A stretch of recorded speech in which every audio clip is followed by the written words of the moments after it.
vous, les petites mères, ici ce matin, qui ont été de vraies mères, et je sais que c'est le cas de beaucoup d'entre vous, de chacune de vous, je pense. Je vais vous dire quelque chose. Que Dieu vous bénisse. Vous êtes le 5e évangile, je pense. Je vais vous dire ce qu'il en sera là, de vos enfants, juste un petit quelque chose. En effet, Fresneville va probablement prêcher au sujet des mères ce soir, ou quelqu'un d'autre, celui d'entre nous qui prêchera, au sujet des mères. Mais écoutez, je vais vous demander quelque chose.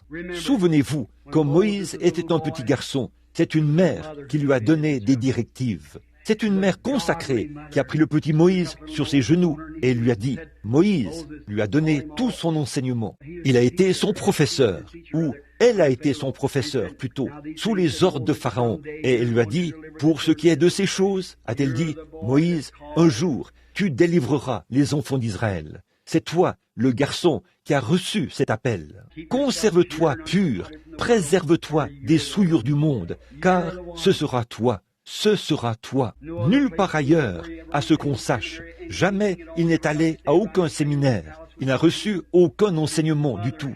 Il est resté là, dans le palais de Pharaon, qui était un païen. Mais c'est sa mère qui lui a donné son enseignement. Voilà une vraie mère.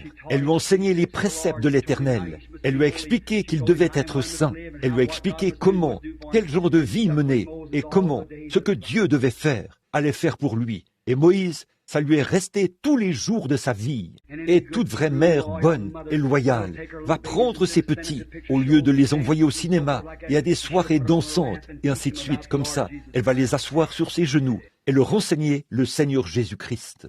L'autre jour, ici, je parlais avec une mère au téléphone, et cette mère disait, « Oh, frère Billy », elle disait, « Mon pauvre garçon est dans le pétrin ». Elle disait, « Oh, dans quel pétrin il s'est mis ?» J'ai dit, « Oui, je suis au courant, chère sœur. » Elle disait, « Peut-être qu'il est en tort, je ne sais pas. » Elle disait, « L'un dit ceci, l'autre dit cela, je ne sais pas. » Mais elle disait, « Peu importe qu'il ait tort ou raison, je l'aime. » Voilà, je l'aime. Il a dit à sa mère, il a dit, « J'ai été tellement trompé par ceci et cela. » Il a dit, « Maman, je commence à croire que tu es la seule chérie que j'ai en réalité. Une femme qui m'est fidèle, qui reste à mes côtés. Voilà l'amour d'une mère. Voilà une vraie mère. Elle va entourer son bébé de ses bras. Peu importe qu'il ait tort ou raison, elle va vers lui sans hésiter. Et si une mère peut penser ça de son bébé, à combien plus forte raison Dieu pensera-t-il la même chose des siens? Vous voyez, restez bien attachés à lui. Suivez le droit chemin. Et maintenant, je vais vous parler en vitesse d'une autre mère dans la Bible, avant de terminer. Il y a une mère du nom d'Hérodias. Ce qu'elle a enseigné à sa fille, c'est la danse à claquettes. Elle voulait qu'elle soit populaire, et celle-ci a dansé devant le roi, et elle a exigé la tête de Jean-Baptiste. L'histoire nous rapporte que 70 des descendants de cette demoiselle qui a dansé devant la fille d'Hérodias, qui a dansé devant Hérode. 70 de ses descendants, à leur mort, soit c'étaient des prostituées, soit ils sont morts à la potence. Une mère a enseigné à son enfant les choses du monde. L'autre mère lui a enseigné les choses de Dieu. L'un est devenu un grand leader, un conquérant, immortel parmi les hommes aujourd'hui. Et l'autre, c'est une débauchée. Elle est en enfer. Et elle en a entraîné des milliers de milliers avec elle.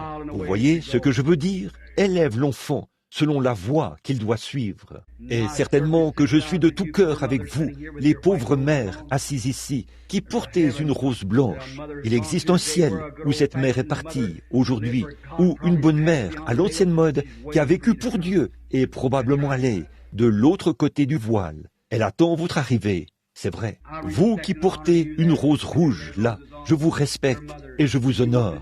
Votre mère, si vous voulez faire quelque chose pour elle, faites-le 365 jours par année. Allez chez elle et priez et vivez pour Dieu. C'est ça qu'il faut faire. Et élevez vos enfants. Et quand vos enfants se lèveront, ils vous diront bienheureuse. Après que vous serez passé de l'autre côté du voile. Le vrai esprit de la maternité, c'est ça, le vrai esprit de la fête des mères. La fête des mères, c'est 365 jours par année. Aujourd'hui, c'est le jour où ils vendent des fleurs et offrent des cadeaux. C'est ce que le monde fait. Si ça continue, si le monde est encore là dans une vingtaine d'années, ils vont avoir la fête des fils, et la fête des filles, et la fête des cousins, et la fête des oncles, et toutes sortes de choses semblables. rien que pour entraîner le monde dans une fascination commerciale. C'est bien là qu'il se dirige, directement en enfer, à toute vitesse, vers la destruction. Mais quant à vous, ma prière, c'est que Dieu vous bénisse.